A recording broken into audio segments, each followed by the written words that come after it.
Bueno, vamos a por otra lección de inglés. En este caso vamos a ver la utilización del artículo. Hay dos clases de artículos, el determinado y el indeterminado. El determinado en castellano es el la, los, las, en inglés solo tiene una forma y el indeterminado en español es un, uno, unos, unas.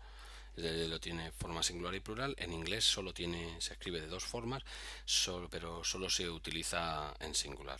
Vamos a ver el tema más en detalle. Empezamos por el artículo indeterminado. El artículo indeterminado, como ya he dicho, siempre en singular. En inglés no existe la expresión unos, unas, sino es un, uno, una, ¿vale? Y se escribe de dos formas. La forma más habitual es a, se pronuncia a, más o menos, y siempre se va a utilizar esta forma siempre que la siguiente palabra empiece por consonante, por y o por u cuando se pronuncia you, ¿vale? Así, en el caso de consonante podríamos ver a ball, una pelota, un yogur, a yogur, o a university, en el caso de u, ya digo, cuando la u se pronuncia como you, ¿vale? ¿Cuándo se va a utilizar la otra forma? La forma an. Esta forma se va a utilizar en el resto de casos, es decir, cuando la siguiente palabra empieza por vocal que no sea u, pronunciada como you, o por h muda, que en última instancia si la h es muda, si no es aspirada, estamos hablando de que empieza por vocal fonéticamente, ¿vale? En este caso sería an elephant o an hour, ¿vale?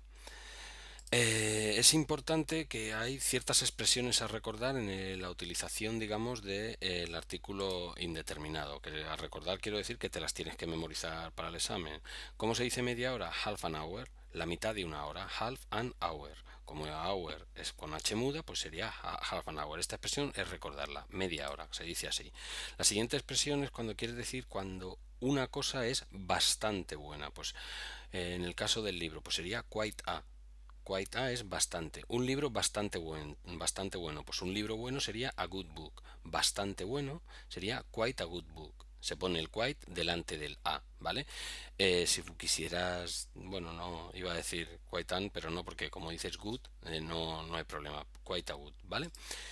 Y la siguiente sería una vez a la semana. Una vez a la semana es once, que significa una vez, a week, pues una vez en una semana. También se dice así. Pasa igual que half an hour. Son expresiones que simplemente tienes que memorizar, ¿vale? Pasamos entonces, bueno, aquí se ve el resumen del artículo indeterminado, lo que te comentaba, siempre en singular, tiene dos formas. La forma sencilla, siempre que la siguiente palabra empieza por consonante, por i o por iu, y la forma, digamos, con la n es cuando la siguiente palabra empieza por vocal, evidentemente no una u o una u que se pronuncia como u, no como iu, o cuando empieza por H muda. Y luego estas expresiones que sí que conviene recordar, half an hour, quite a good y once a week, ¿vale? Pasamos entonces al artículo determinado. El artículo determinado, al contrario que el artículo indeterminado, solo tiene una forma.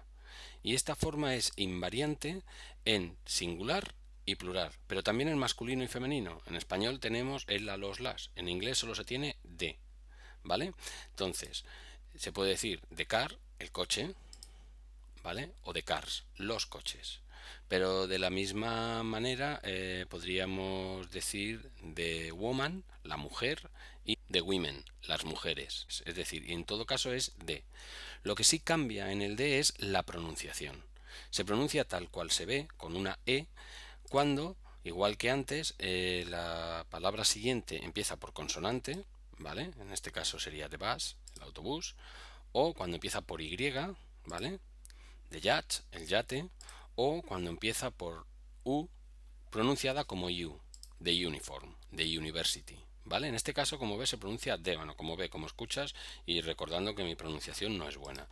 Y, sin embargo, se pronuncia como I, como D, en los otros casos, al igual que antes, cuando empieza por vocal, la siguiente palabra empieza por vocal distinta de la U, o que la U no se pronuncia U, sino que se pronuncia U, como en castellano. En este caso, hablaríamos en the elephant, o cuando la siguiente palabra empieza por H muda, como en el caso anterior, the hour. ¿Vale? Sí que es importante el uso del de, que no se utiliza para generalizaciones. Esto es una cuestión de detalle y la quiero explicar con un poquito de, o sea, un poquito de forma más detallada, ¿no? Eh, el ejemplo que te voy a poner es me gustan los pasteles. En castellano, cuando tú te refieres a los pasteles y te refieres a cualquier pastel del mundo, a una generalización, los pasteles en general, nosotros decimos me gustan los pasteles. En inglés no es así. En inglés dicen I like cakes, no dicen the cakes. ¿Vale? Para ellos el artículo determinado es más determinado que para nosotros. Ellos sí van a utilizar the cakes cuando yo me refiero a algunos pasteles en particular. ¿Vale? Me gustan los pasteles de chocolate. Pues entonces yo podría decir, de entre todos los pasteles del mundo, de chocolate cakes. Aún así, chocolate cakes podría ser poco específico y podrías decir I like chocolate cakes.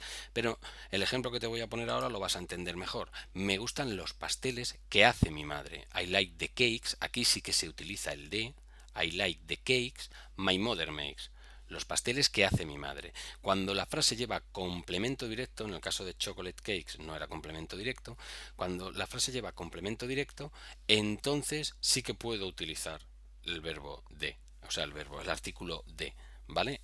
Es decir, para los ingleses el artículo determinado es más determinado que para nosotros, ¿vale? Aquí te lo muestro gráficamente, me gustan todos los pasteles del mundo, ¿vale? Solo me gustan los que hace mi mamá.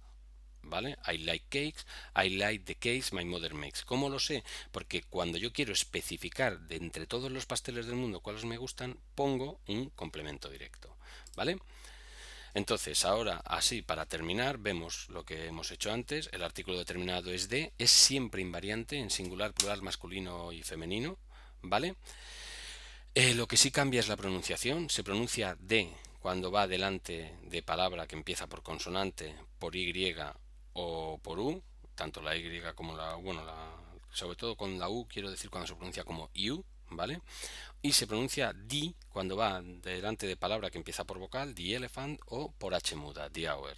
Y luego, lo que decía, no admite generalizaciones. Las generalizaciones que en el castellano sí que las utilizamos, me gustan los pasteles, me gusta el arroz, pues ellos dirían I like rice, ¿vale? Sin embargo, si lo que quiere decir son los arroces que hacen en determinado restaurante, ya le ponen complemento directo y entonces diría I like the cakes, en este caso los pasteles, my mother makes, ¿vale? Pues ya con esto lo que hago es te dejo unos ejercicios y tú los vas haciendo, ¿vale?